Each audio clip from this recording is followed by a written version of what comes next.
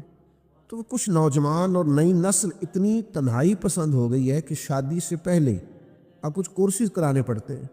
انہوں نے لکھا ہے کہ کچھ کورسز کرانے پڑتے ہیں کہ کسی اور کو بھی برداشت کریں، مل جل کے رہ سکیں، کچھ ذہنی طور پر ان کو تیار کرنا پڑتا ہے۔ تو میں سوچ رہا تھا کہ کتنا خوبصورت دین ہے میرا، کہ جو ساری معاشی زندگی کو اور معاشرتی زندگی کو ہمیں منظم کر کے دیتا ہے۔ ماں باپ کا وجود گھر میں بہت بڑی نعمت ہے، وہ راضی ہوں تو رب راضی ہوتا ہے۔ آپ نے نکاح کر لیا تو دین نے کیا روحانیت عطا کی نکاح کو، فرمایا